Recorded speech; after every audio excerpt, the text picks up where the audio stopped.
오늘 하나님께서 우리에게 주신 말씀은 요한복음 14장 7절로부터 14절까지 말씀입니다. 너희가 나를 알았더라면 내 아버지도 알았으리로다. 이제부터는 너희가 그를 알았고 또 보았느니라. 빌립이 이르되 주여 아버지를 우리에게 보여주옵소서. 그리하면 족하겠나이다. 예수께서 이르시되 빌립아 내가 이렇게 오래 너희와 함께 있으되 내가 나를 알지 못하느냐. 나를 본 자는 아버지를 보았거늘 어찌하여 아버지를 보이라 하느냐. 내가 아버지 안에 거하고 아버지는 내 안에 계신 것을 내가 믿지 아니하느냐. 내가 너희에게 이르는 말은 스스로 하는 것이 아니라 아버지께서 내 안에 계셔서 그의 일을 하시는 것이라. 내가 아버지 안에 거하고 아버지께서 내 안에 계심을 믿으라. 그렇지 못하겠거든 행하는 그 일로 말미암아 나를 믿으라. 내가 진실로 진실로 너희에게 이르노니 나를 믿는 자는 내가 하는 일을 그도 할 것이요 또한 그보다 큰 일도 하리니 이는 내가 아버지께로 감이라. 너희가 내 이름으로 무엇을 구하든지 내가 행하리니 이는 아버지로 하여금 아들로 말미암아 영광을 받으시게 하려 함이라. 내 이름으로 무엇이든지 내게 구하면 내가 행하리라. 아멘. 하나님의 말씀입니다. 모두 자리에 앉으시겠습니다. 저는 오늘 말씀 준비하면서 제 삶에 나는 무엇이든지 할 수 있다면 무엇을 할까 이런 질문을 참 많이 해봤습니다. 여러분들에게도 똑같은 질문을 좀 드리고 싶습니다. 만약 여러분들이 무엇이든지 하실 수 있다면 여러분들은 무엇을 하시겠습니까? 지나간 빚을 다 갚는다. 그때 했던 실수를 다시 돌아가서 하지 않도록 한다. 아니면 화해하기 위해서 어떤 사람에게 다가간다. 다양하게 이야기할 수 있겠죠. 그럼에도 불구하고 우리가 무엇을 원하는지 무엇을 하고 있는지가 한번 생각해보고 그리고 그것이 지금 우리에게 주어진 선택에 얼마나 중요한 일인가. 또한 지금 우리가 해야 될 일에 믿음을 사용하는 것이 얼마나 중요한 일인가. 주님의 말씀에 따라서 그것을 제시해주는 길이라고 생각하게 되었습니다. 오종철이라는 개그맨이 자기의 삶에 대해서 지난 일들을 이야기하는 것을 들은 적이 있습니다. 이분이 어렸을 때부터 꿈이 개그맨이었답니다. 나는 사람들 웃기는 게 좋아. 개그맨이 되려고 열심히 꿈을 꾸고 있었는데 대학을 들어갈 즈음이 돼서 고3 때 학교와 과를 정할 때가 되니까 성적이 다들 녹록지가 않은 것이죠. 그런데 본인은 꿈이 명확하니까 나는 연극영화과를 갈 거야. 이렇게 생각을 했답니다. 그런데 형님이 한 분 계시는데 형님은 아주 탁월한 수재라고 인정될 만한 그런 가문의 대들보 이런 느낌이었답니다. 공부를 잘하셔서 수재란 이야기도 듣고 서울대 뭐 중요한 좋은 과에 가셔서 뭐 이렇게 가문의 총망을 받던 부모님들도 형님의 말이라면 야 웬만하면 이렇게 가자 이렇게 인정하는 그런 분이었답니다. 고3이 돼서 내가 개그맨이 되고 싶고 연극영화과 가겠다고 이렇게 얘기했더니 형님이 피식 웃으시더래요. 야 개그맨은 아무나 되냐? 그런 거 안 된다. 그냥 성적 맞춰서 토목공학과나 가라 이렇게 이야기를 했대요.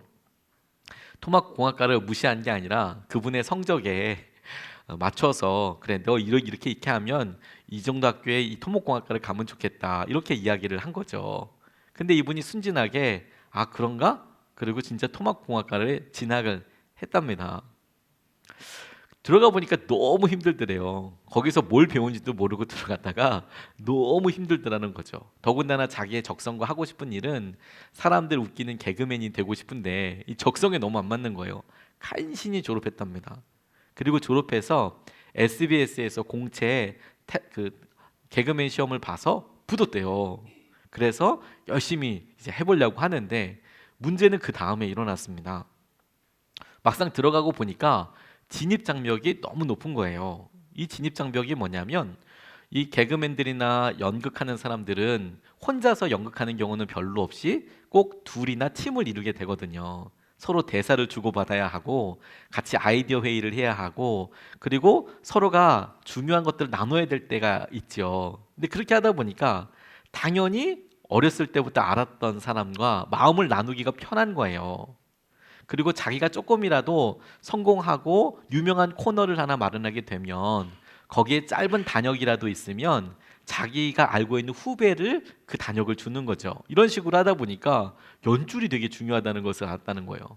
자기는 토목공학과 나와서 아무도 아는 사람이 없으니까 이 팀을 같이 꾸려주는 사람도 없고 너무 힘든 게 되는 거죠. 그때 형님 생각이 나더래요. 괜히 말 들었다. 괜히 말 들었다. 우리 형님 이거 뭐 어떡하려고 나한테 이런 얘기를 한 거야. 이런 후회와 뭐 누굴 탓하겠어요. 그런데 몇 년 전에 그 형님이 미국에서 성공해서 잘 살고 있는데 한국에 들어올 일이 있었대요. 그래서 자기가 동생이니까 공항에 픽업하러 이렇게 갔는데 아니 형이 반갑게 보자마자 제일 처음으로 이렇게 이야기하는 얘기 말 때문에 충격을 먹었답니다. 뭐 어떤 말을 형님이 하셨냐? 오정철 개그맨을 보자마자 야 너는 개그맨 할래가 왜 토목공학과를 가서 그렇게 힘들게 그러니? 자기가 그 얘기를 듣고 너무 놀랐다고 너무 당황스럽다고.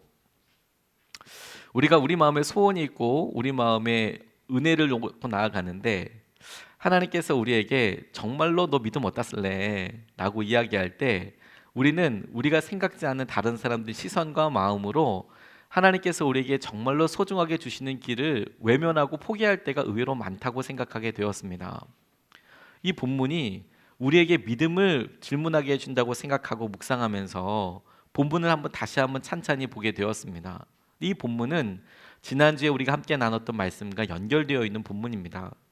예수님께서 떠날 곳을 얘기하시고 떠날 것에 대해서 이야기하시고 내가 다시 돌아와 거처를 예비해서 오면 너희들과 함께 그곳에 가겠다라고 이렇게 말씀하시니까 아니 우리가 주님께서 어디로 가시는지도 모르는데 어디로 이거 어떻게 그 길을 압니까? 내가 곧 길이요 진리요 생명이어서 나를 믿는 사람들은 아버지께서 계신 곳 아버지께서 우리들을 위해서 예비하신 거처에 나를 통해서 갈 수 있게 될 것이다 라고 주님께서 말씀하셨습니다.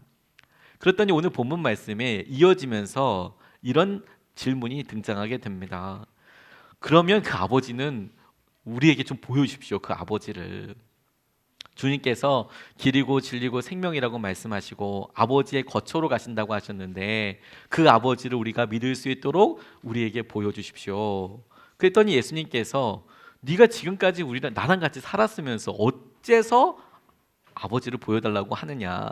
이미 나를 통해서 하나님 아버지를 너희들이 보고 경험하지 않았느냐. 이렇게 대화하시는 장면이 오늘 본문으로 이어지게 되는 믿음의 배경입니다.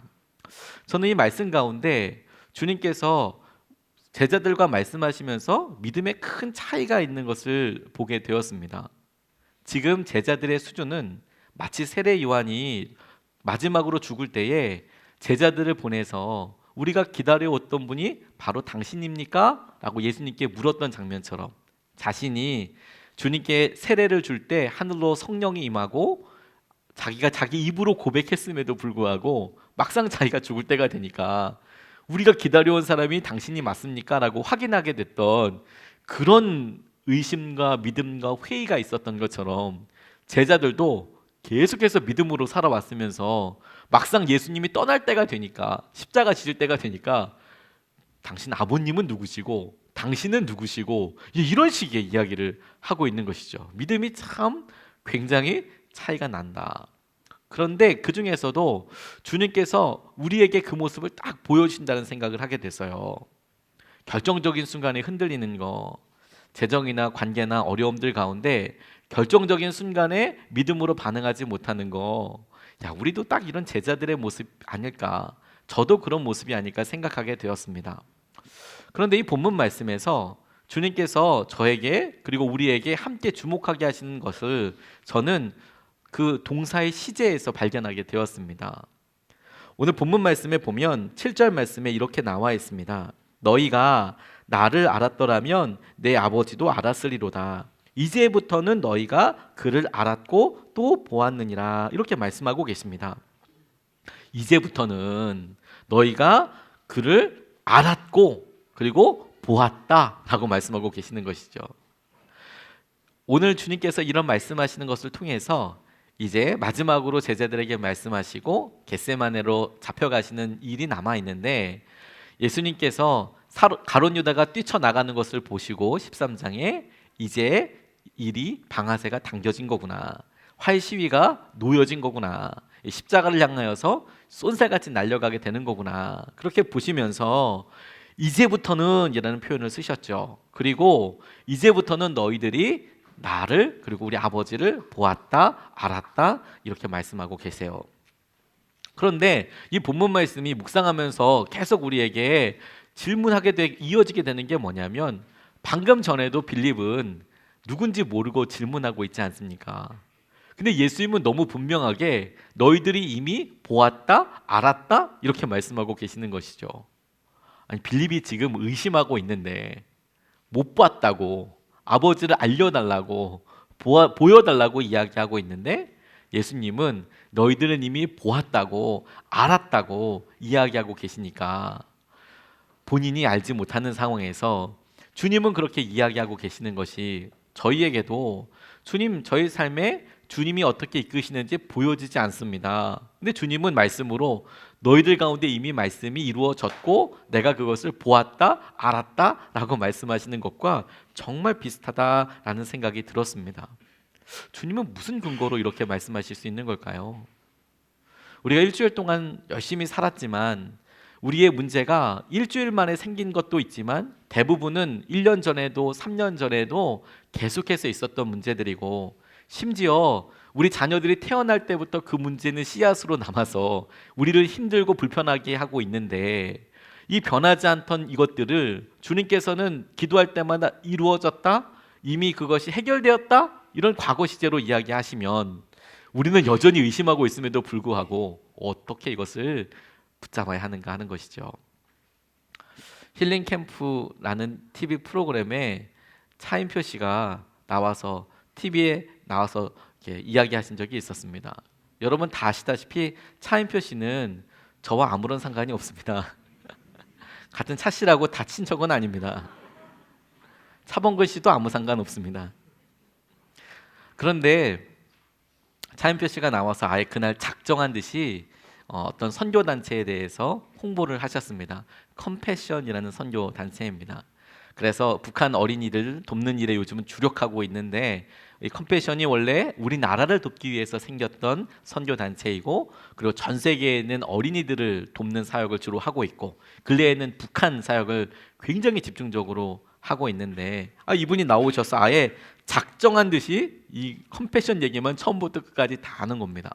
보통 이 힐링 캠프 나오면 자기의 삶의 변화나 자기 삶에 자랑할 것이나 나눌 것이나 이런 것들, 자기의 어떤 지나간 비하인드 스토리 같은데 해서 인기를 다시 회복할 수도 있고 사람들과 만날 수도 있었는데, 이건 아예 딱 보기에도 컴패션만 나타나면 돼, 이런 느낌으로 하셨어요. 그러면서 본인에 대해서 이렇게 이야기하는 거예요. 세계 방방곡곡 가난한 아이들 돕는 이야기를 이렇게 하시면서 자기가 가만 보니까, 자기가 주식 투자할 때를 보니까 자기 주위에 주식 투자하는 사람들만 모이더라. 그런데 자기가 사람들, 가난한 아이들 돕는 데 관심을 두니까 그런 일에 관심 있는 사람들이 자신을 찾아오더라. 너무너무 신기하더라는 거죠. 저도 가만 생각해 보니까 꼭 아이들 교육에 대해서 고민하면 그 엄마 주위에는 어떤 분들만 생겨요? 꼭 학원 어디 보내야 될지, 아이들을 어떻게 키워야 할지 그런 엄마들만 붙어요. 이직에 대해서 고민하는 아빠 옆에는 어떤 사람만 붙냐면 이직에서 실패한 사람들, 성공한 사람들, 이런 이야기만 들려요. 내가 관심을 갖고 이야기하니까 꼭 그런 사람들만 보이더라라는 것이죠. 그래서 이분이 이렇게 생각하게 됐대요. 내가 지금 내 주위에 누가 있는지, 나의 관심사가 무엇인지, 이게 내가 누구인지를 보여주는 극명한 것이구나. 근데 저는 내가 지금 누구와 함께 있는지, 이게 나를 보여주는 극명한 표시가 된다. 여기에 굉장히 중요한 방점을 두었습니다. 주님께서 우리에게 있어서 중요하게 보고 계시는 것이 우리가 생각하지 못하는 것과 다른 게 아니라고 생각이 들었습니다. 주님이 지금 집중하고 계신 것이 무엇이냐면, 우리에게 당신께서 말씀을 해서 끊임없이 보여주는 데에 해답이 있습니다. 예수님이 내가 아버지 가운데 있어. 그리고 아버지도 내 안에 계셔. 이렇게 이야기하고 계시거든요. 예수님이 지금 이 길을 가실 수 있는 이유와 근거를 나와 함께하고 계시는 아버지 하나님에 대해서 찾고 있거든요. 근데 똑같이 주님께서 어리버리한 제자들을 보시고도 확신하고 그렇게 선포할 수 있는 이유가 제자들에게 임하실 성령님, 그 성령님과 함께하게 될 제자들, 그걸 보고 너희들 이미 주님께서 이런 계획을, 십자가의 계획을 이루셨듯이 성령님이 오시고 인도하실 것을 너희들이 보고 알게 될 거야, 누리게 될 거야, 그렇게 보고 믿고 계신다라고 생각하게 되었습니다. 우리가 믿음을 이야기할 때 우리는 무엇을 하느냐에 대해서 주목하지만 주님께서는 누구와 함께 하느냐에 대해서 주목하시고, 너희들이 함께하는 분이 하나님이라면, 성령님이라면 너희들 가운데 이루어질 약속이 이미 이루어졌다라고 보고 계시는 것이죠. 여기 있는 우리 모두가 이미 주님께서 우리에게 불러주신 대로 그 믿음의 길을 이미 가고 있는 것입니다. 주님께서 우리에게 약속하여 주신 대로 그 말씀이 우리에게 이루어지고 함께 하시는 것을 우리의 삶에 보여지는 현상 때문이 아니라 우리와 함께하고 계시는 그분 때문에 우리가 이것을 넉넉히 하게 된다는 것이죠. 그렇게 주님께서 함께 하시는 부분에 대해서 이야기하시면서 우리에게 주목하시고 약속하시는 내용이 있습니다. 12절 말씀입니다. 내가 진실로 진실로 너희에게 이르노니 나를 믿는 자는 내가 하는 일을 그도 할 것이요 또한 그보다 큰 일도 하겠다, 이렇게 말씀하고 계세요. 주님께서 아버지에게로 가기 때문에 주님께서 우리가 믿음을 통해서 주님이 하시는 일을 할 것이다, 더 큰 일을 할 것이다 라고 이야기하고 있는데요. 저는 이게 우리에게 얼마나 중요한 질문인지 모르다는 생각을 하게 됐습니다. 자, 여러분들에게 다시 한번 무엇이든지 할 수 있는 큰 능력이 있다면 뭘 하시겠습니까? 도대체 뭘 할까요? 우리는 그런 능력을 주셨다고 했는데 우리는 계속 고민하는 게, 그런데 왜 안 되지? 왜 내 개인적인 일들이 풀리지 않지?에 대해서만 고민할 것이 아니라 그 능력으로 도대체 무엇을 할까 하는 것이죠. 유명한 강사분이 자신의 어렸을 때의 삶을 이야기하면서 정말 가난했다고 이야기를 해요. 그리고 시간이 지나고 나니까 유명해지면서 돈을 아주 많이 버셨대요. 그리고 자기가 일어나게 된 삶의 변화가 뭐냐면 명품을 모으기 시작하신답니다. 헛헛하니까 어렸을 때 그렇게 갖고 싶었던 그런 명품들을 모으기 시작했대요. 자기는 그 로고가 가려지는 거 이런 거 싫고 크게 앞에 드러나는 거 이런 거 있잖아요. 이렇게 크게 가방도 계속 그 글자가 막 써 있는 거 이런 거 있지 않습니까? 온 옷에 로고가 그냥 무늬처럼 쓰여 있는 거, 이런 거 누가 봐도 이거 그거구나 라고 생각할 만한 거, 그런 거 이제 사서 모으셨다는 거예요. 돈이 있을 때마다 남자임에도 불구하고 가방도 사고, 남자는 가방 잘 안 사거든요. 가방도 사고 뭐도 사고, 뭐 보이는 거 아무튼 속옷 이런 건 아무거나 입어도 보이는 거는 좋은 거 사야 한다, 이런 생각으로 하셨대요. 1년 반을 딱 그렇게 하고 나니까 되게 헛헛해지더랍니다. 1년 반 지나고 나서 그냥 이제 저금하고 있는데 어느 날 어머니가 너무 힘들다라는 이야기를 전해 들었어요. 자기가 왜 이런 거 몰랐을까? 그 빚이라는 게 분명히 본인들 키우시느라고 이렇게 오랫동부터 있었던 빚인데 우리 부모님은 이 빚이 계속 매월 이어져서 넘을 수 없는 한계처럼 여겨지는 게 너무 답답하기도 하고, 그래서 자기가 유학 가려고 했던 돈을 탁 털어서 다 드렸대요. 어머니가 3일 동안 우시더랍니다. 너무 고마워서 3일 동안 내가 왜 이거 진짜 몰랐을까? 바로 옆에 살면서 있었는데, 이런 생각을 하게 되셨노라고. 누군가 옆에서 간절히 원하고 소원하고 있는데, 힘들어하고 있는데, 그럼에도 불구하고 우리가 모르는 이유는 딱 한 가지예요. 마치 우리가 믿음의 사람들이 믿음을 발견하지 못하는 것처럼 내 일에만 집중하고 있기 때문에 그렇습니다. 내가 내 형편에서 나의 무언가가 변화되기를 원하여서, 그래서 내가 생각하기에 큰 일에, 하나님 내가 이렇게 큰 일에 대해서 더 이루어지게 되기를 원합니다. 내게는 제일 큰 일이 이것입니다. 그 큰 일이 이루어지게 되기를 원합니다. 그래서 주님께서 너희들이 내가 한 일도 할 뿐만 아니라 이보다 더 큰 일이라고 이야기할 때 동그라미를 큰 일에만 빡치고 믿음을 써서 큰 일을 이루어. 그래서 내가 큰 일을 이루는 사람이 될 거야. 이렇게 생각하다 보니까 아무 믿음의 은혜가 안 일어나는 것 같아 보이죠. 이 말씀에서 정말 중요한 것은 뭐냐면 내가 하는 일을 너희도 할 거야. 그리고 내가 하는 일에 있어서 너희들이 더 큰 일을 할 거야 라는 고백이라고 싶어요.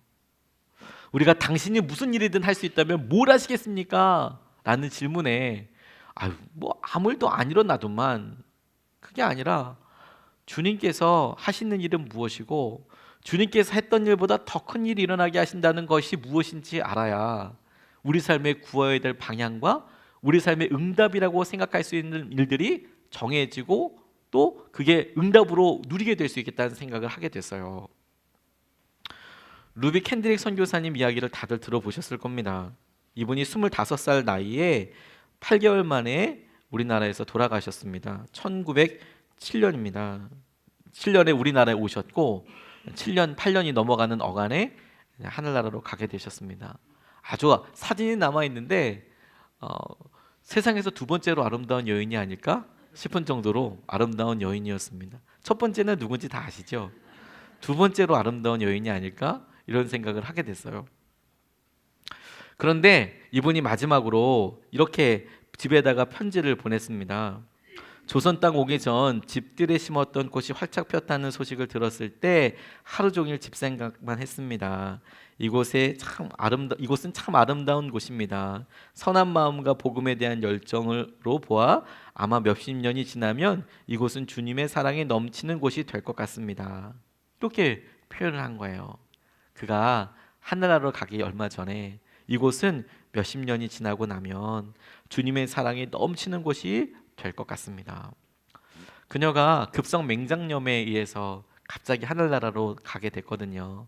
요즘도 맹장염이 위험하기는 하지만 그래도 요즘은 빨리만 발견돼서 병원으로 옮겨지면 맹장염은 그래도 가망이 굉장히 높은 그런 병이거든요. 근데 당시만 해도 의료 시설이 그렇게 있던 것이 아니고 수술이 그렇게 뭐 아주 원활할 때는 아니었기 때문에 급성 맹장염으로 허무하게 하늘나라로 가게 됐죠. 근데 그녀가 수십 년 후면은 이 땅이 복음으로 충만하게 될 것 같습니다. 근데 자기가 죽어가는 것을 보고 고향에다가 편지를 써서 이곳에 조선 땅에 선교사가 필요하니까 더 사람들을 많이 보내주십시오. 텍사스에 있는 청년팀에 그런 편지를 보내기 시작했어요. 그리고 마지막에는 죽었습니다. 근데 그의 묘비명에 그녀가 평소 때 했던 말이 새겨져 있는 거예요. 내게 1000개의 생명이 있다면 모두 조선을 위해 바치겠다. 1000개의 생명이 있다면 모두 조선을 위해 바치겠다. 예수님께서 너희들 내가 하던 일 할 수 있어. 그리고 나보다 더 놀라운 일을 너희들이 할 수 있어.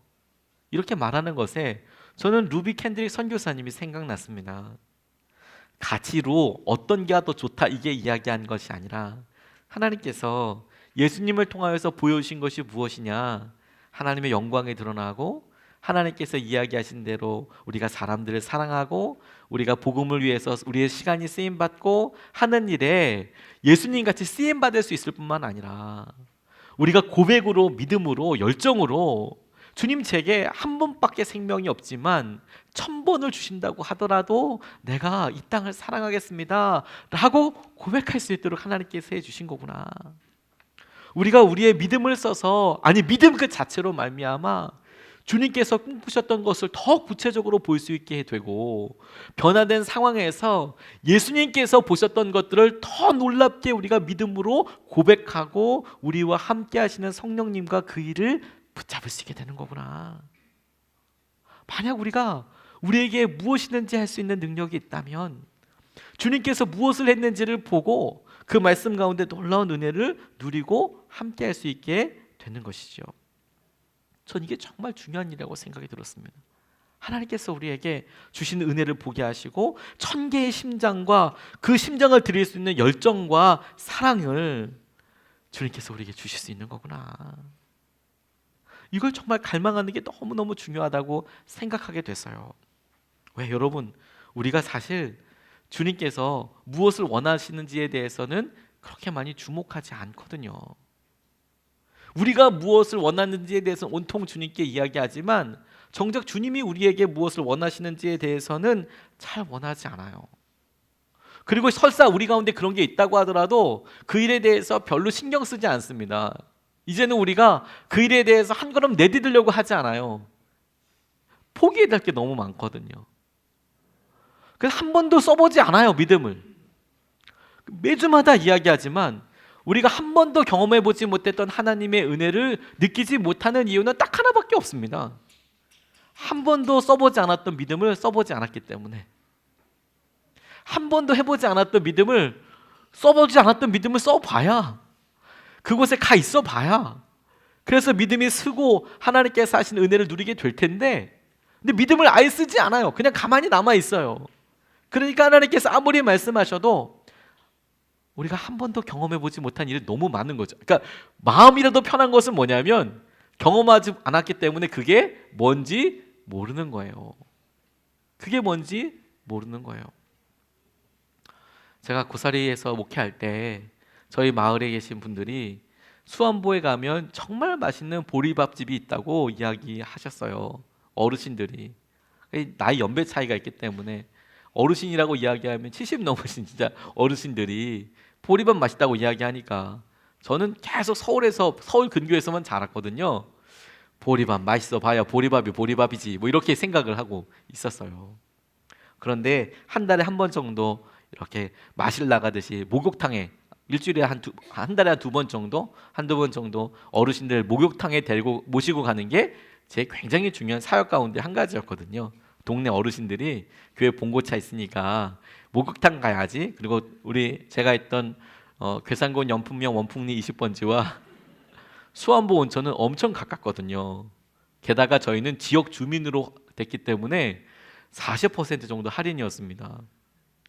지역 주민 할인 이런 거 있더라고요. 왜 그런 거 다 있더라고요. 그래서 우리 동네 어르신들 이미 다 알아요. 왜냐하면 동네 목욕탕을 여러분들이 돈 내고 오는 좋은 온천을 이분들은 동네 목욕탕으로 이제 이용하고 계시는 거예요. 진짜 동네니까. 근데 이제 딱 목욕을 하고 나시면 이제 점심을 이제 드셔야 되잖아요. 근데 뭐 이제 메뉴가 이제 다 정해져 있어요. 어른들이 오늘은 뭐 괴기국 먹으러 가자. 괴기국의 정체는 순댓국이었어요. 왜냐하면 이가 시원치 않으시니까 고기를 씹으실 수는 없고 순대는 고기라고 믿음으로 믿고 드시는 것 같아요. 순댓국 드시고 그리고 드디어 이제 보리밥집에 왔습니다. 그런데 거기 가서 보니까 굉장히 교만한 곳이더라고요. 맛있는 집은 교만합니다. 자기 맘대로예요. 11시 반쯤에 갔는데 이미 자리가 많이 차 있을 뿐만 아니라 아는 척을 안 해요. 그리고 밥을 여전히 하고 있어요. 장사를 하겠다는 건지 말겠다는 건지. 근데 사람들이 너무 편하게 자기가 쓱 알아서 갖다 놓고 있어요. 그리고 얘기를 들어보니까 3시까지만 하고 문 닫아버려요. 저녁은 장사를 하지 않아요. 야, 진짜 교만하다 이런 생각이 들 정도로. 그리고 한 서너 분이 이렇게 하죠. 와, 그런데 정말 맛있는 거예요. 된장이랑 이런 게. 계산할 땐 더 놀랐어요. 2,500원인 거예요. 한 사람당. 저 충격 먹었어요. 그 풀은 아마 동네에서 다 뜯어오시는 건가 봐요. 이렇게. 그래서 비빔밥은 뭐 안에 있는 종류가 정해져 있는 건 아니고 대충 그날 있는 거 다 넣어서 먹는 건데 와 정말 맛있더라고요. 안 가보니까 그 맛을 경험해보지 못하죠. 믿음이라는 게 딱 그와 같아요.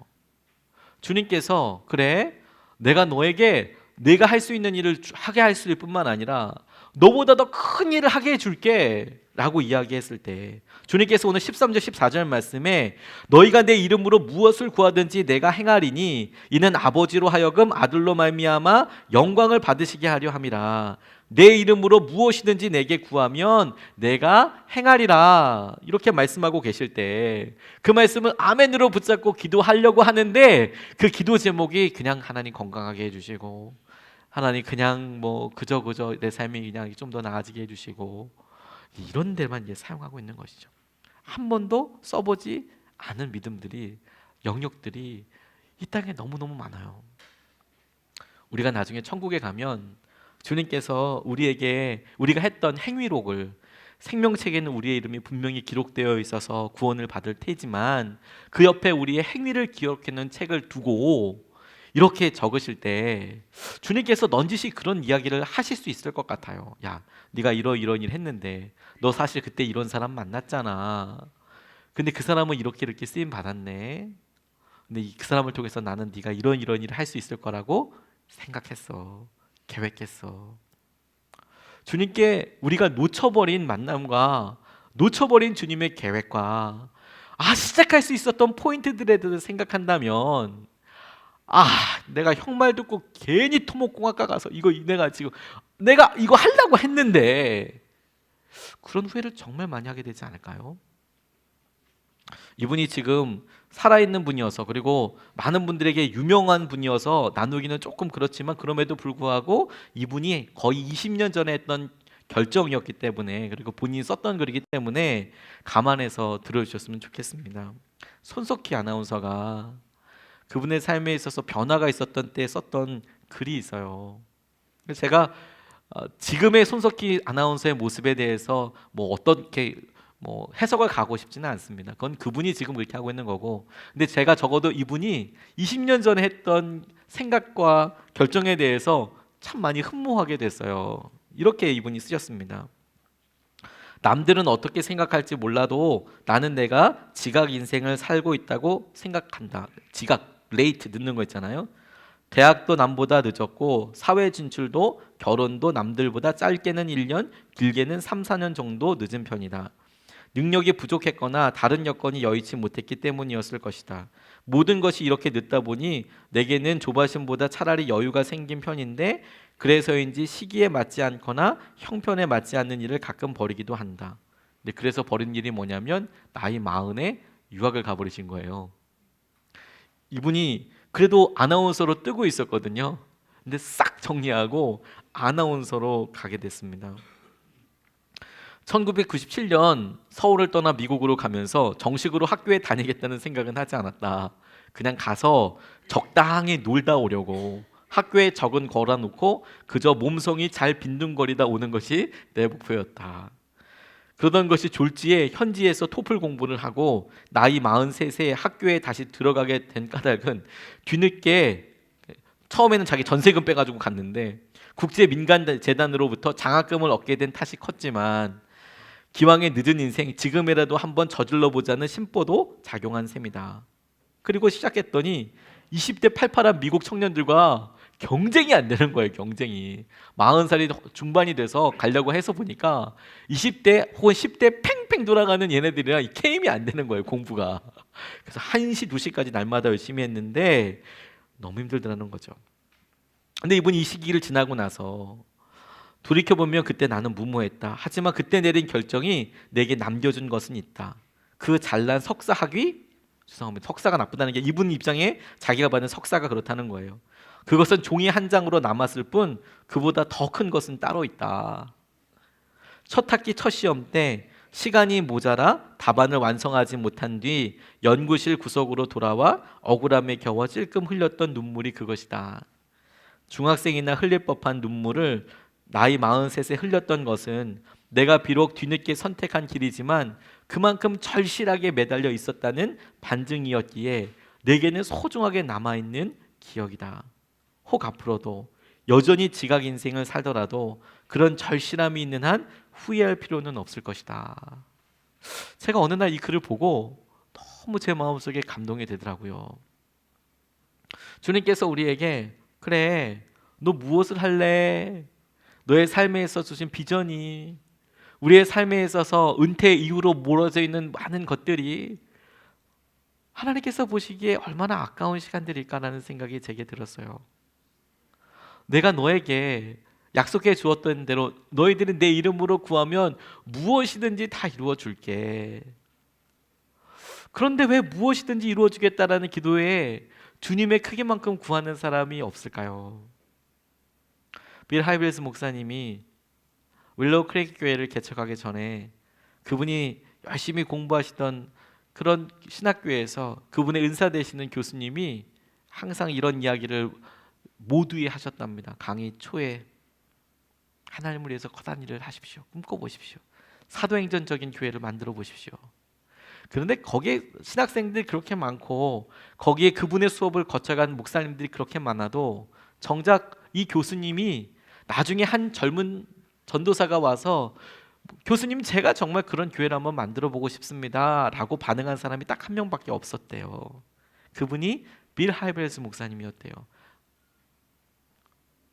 그러니 하나님께서 우리에게 너 하나님의 뜻대로 구할 수 있어. 그러면 하나님께서 이루어 주셔.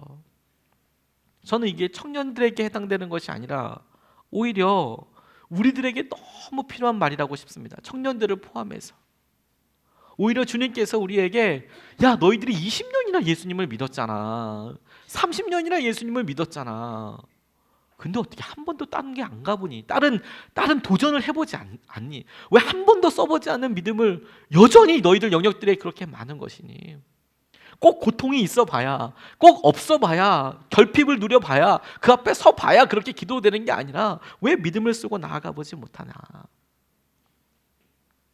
로렌 커닝엄 목사님이 예수전도단 설립하게 되셔서 지금은 예수전도단이 전 세계에 참 많은 지부를 두고 청년들과 또 여러 시니어 사역들부터 시작해서 선교 단체로서 굉장히 중요한 사역들을 감당하고 있지만 그 처음에 동기, 시작, 모티브가 어떻게 시작되는지 아십니까?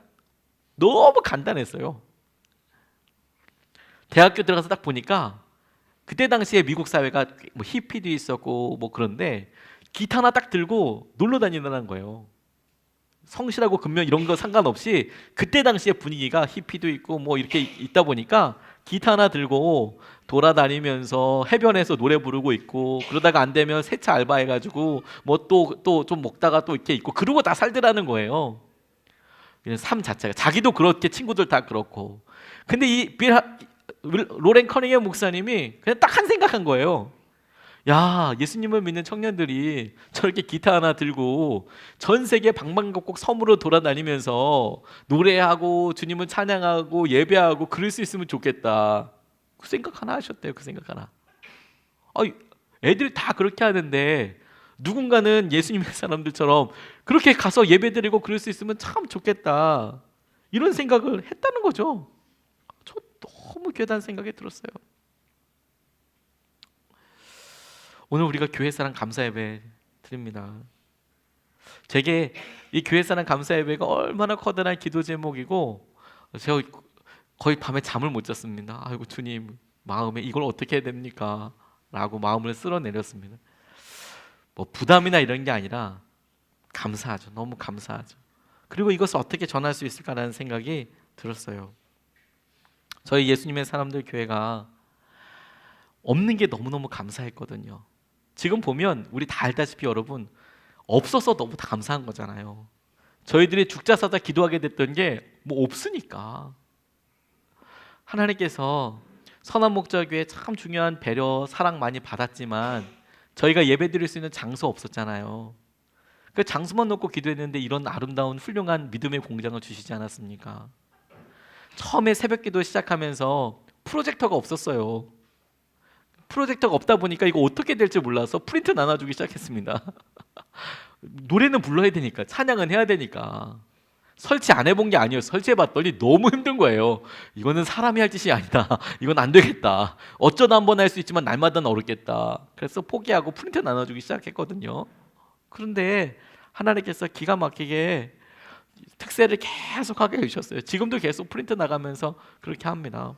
그렇죠? 인터넷으로 예배 드리시는 분들은 프린트 못 받아보세요.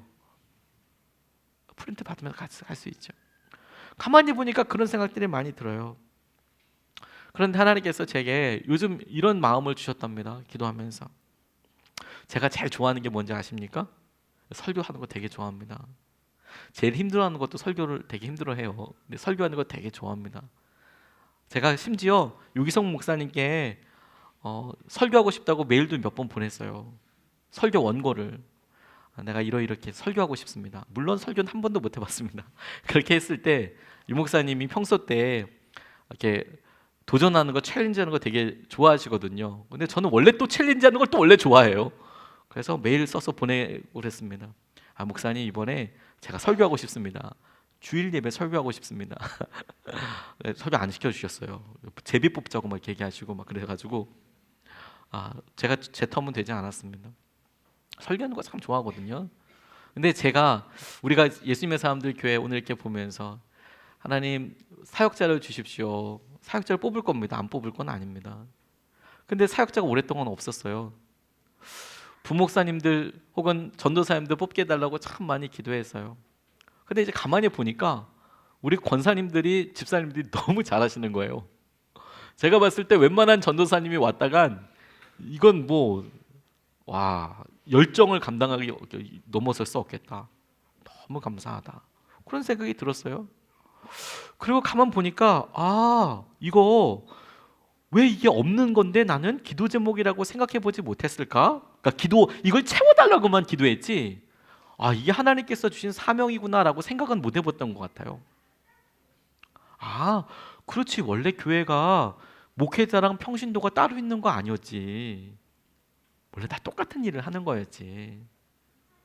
바울도 하는 거고 다 똑같이 하는 일도 하는 거였지. 그런데 가만 보니까 교회에서 유독 설교에 대해서만큼은 또 사역에 대해서만큼은 어떤 특정한 사람들만 갖고 있는 것들이 참 많은데 이걸 나눌 수 있는 길이 있었으면 좋겠다.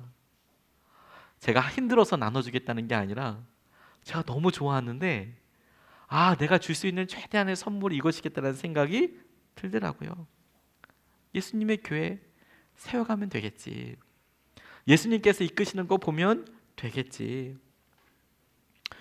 하나님께서 우리 예수님의 사람들 교회에 우리가 한 번도 해보지 않았던 믿음들을 쓰게 하신다고 생각하게 됐어요. 우리가 사역자, 유급 사역자는 저밖에 없지만 지금 이렇게 아름다운 교회 공동체를 만들어가고 있고 저는 앞으로 더 아름답고 훌륭한 공동체가 될 거라고 저는 그렇게 믿고 있습니다. 그게 안 될 거라고 의심해 본 적이 없습니다. 그렇구나. 하나님께서 얼마든지 이렇게 충분히 할 수 있겠구나. 우리가 다 해서. 물론 저는 우리 성도님들이 얼마나 귀한 시간 내주신다는 것을 너무 잘 알고 있습니다. 일상에 지치고 바쁜데 교회에 와서 1시간, 2시간 헌신한다는 게 보통이 아니라는 것에 대해서 너무 잘 알아요. 사실 그게 너무 샘나요, 여러분. 왜 샘나는지 아십니까? 그게 소중하니까. 그게 주님께도 정말 소중할 테니까. 그래서 저는 나름 여러분들은 어떻게 생각할지 모르시더라도 저는 내심 혼자서 그것 때문에 경쟁하고 있어요. 열심히 사는 여러분들보다 내가 더 열심히 살아야겠다. 더 열심히 전해야겠다. 더 열심히 준비해서 제가 맡은 일에 대해서 더 준비해 봐야겠다. 그런 생각을 하거든요.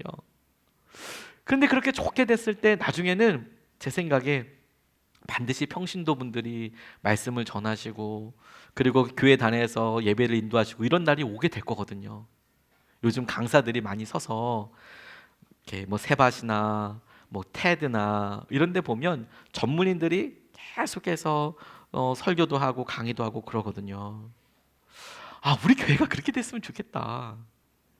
특세를 우리 권사님, 집사님, 장로님들 인도해 주셨으면 좋겠다. 우리 교회도 장로님들이 많이 있었으면 좋겠다. 설교 이렇게 할 수 있었으면 좋겠다. 내가 제일 앞에서 항상 큰 은혜 받는 사람일 수 있으면 좋겠다. 우리 교회가 점점 그렇게 돼서 전 세계와 주위에 있는 곳에 설교자를 파송할 수 있으면 좋겠다.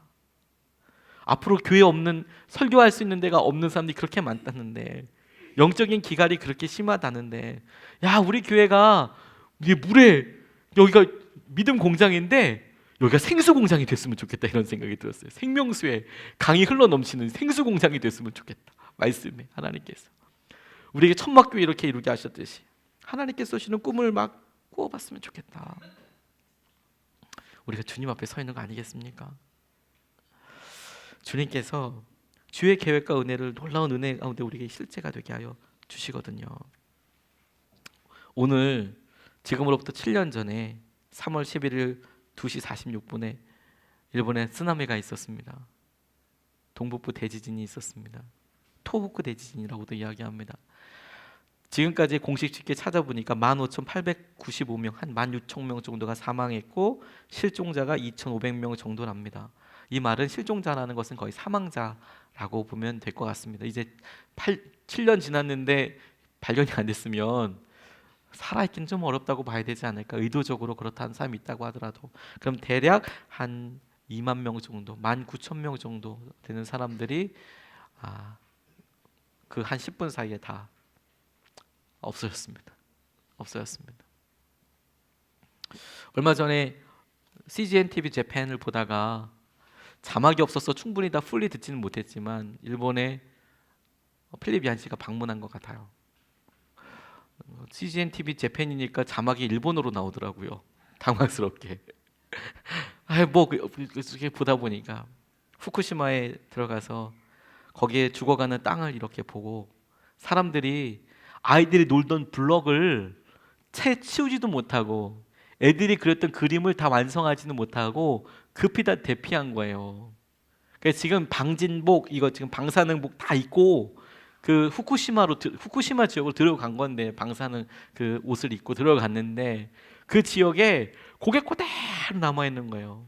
아이들 놀았던 거. 이게 뭐 이렇게 이렇게 치워지는 게 아니라 깨끗하게 정리되어 있는데 왜 아이들만 딱 놓고 있는 책상 위에 딱 놓여져 있는 이 블럭들, 책들 뭐 이런 게 그냥 그대로 다 놓여 있는 것이죠. 그냥 그 시간 그때 이게 다 끝난 것처럼 빵 터지자마자 다 대피령 내리고 그러니까 이거 뭐 정리하고 이런 거 없이 그냥 싹 나왔고 그 다음부터는 거기에 다시는 못 들어가게 되는 것이었어요. 특별한 프로그램에서 그 방송팀과 필립 얀 씨만 거기에 들어가서 이제 상황 보고 기도했던 것이죠. 저는 그 현장에 간 적이 있었습니다. 4월 4일에 우리나라 청년들 대표로 센다이 지역에 들어가서 이시노마키 지역에 들어가서 그 참담했던 현장을 봤어요. 자위대 분들이 같이 있었습니다. 제 옆에 자위대 분들은 시신을 찾고 있었어요. 여전히 찾지 못한 시신을 그 큰 더미들 내에서. 그래서 불도저로 간신히 차 한 대 지나갈 수 있는 길만 내고 이렇게 갔거든요. 방문했던 목사님들 아무도 말 한마디 꺼낼 수 없었습니다. 다 주여 이거 다 눈물만 그냥 흘렸어요.